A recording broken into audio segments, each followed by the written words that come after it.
राधे राधे दोस्तों, कैसे हैं आप सब। आशा करते हैं अच्छे होंगे। आइए जानते हैं इस वीडियो में एकादशी व्रत की उत्पत्ति कैसे हुई। एकादशी व्रत का क्या महत्व है।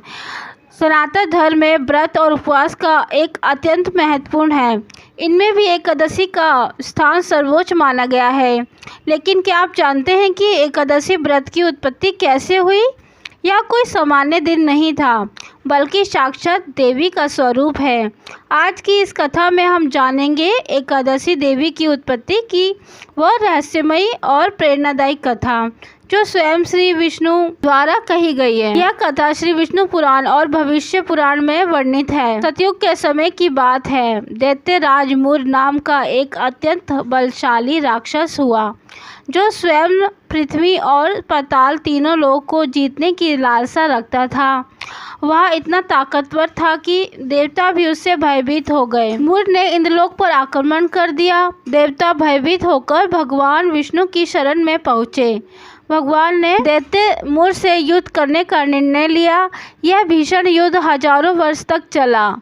अंत में भगवान थक गए और बद्रिकाश्रम की एक गुफा में विश्राम करने लगे। दैत्य मूर चुपके से गुफा में आया और जैसे ही भगवान को वार करने लगा, उसी क्षण एक दिव्य शक्ति उत्पन्न हुई।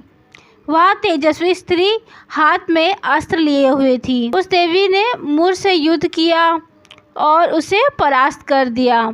जब भगवान विष्णु जागे, उन्होंने देखा देवी से, तुम कौन हो। यह देवी ने उत्तर दिया, मैं आपकी योग माया हूँ, आपकी ही इच्छा से उत्पन्न हुई हूँ। भगवान विष्णु अत्यंत प्रसन्न हुए और बोले, तुमने आज एकादशी तिथि को जन्म लिया है, इसलिए तुम्हारा नाम एकादशी होगा। जो भी व्यक्ति इस दिन व्रत करेगा, वह पापों से मुक्त होकर मोक्ष की प्राप्ति करेगा।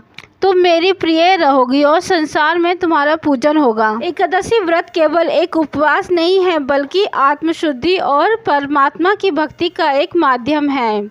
यह व्रत मन, वचन और कर्म की शुद्धि का प्रतीक है। हर शुक्ल और कृष्ण पक्ष की एकादशी को यह व्रत किया जाता है। एकादशी का व्रत केवल उपवास नहीं है, बल्कि आत्मशुद्धि और परमात्मा की भक्ति का एक माध्यम है। यह व्रत तन, मन, वचन और कर्म की शुद्धि का प्रतीक है।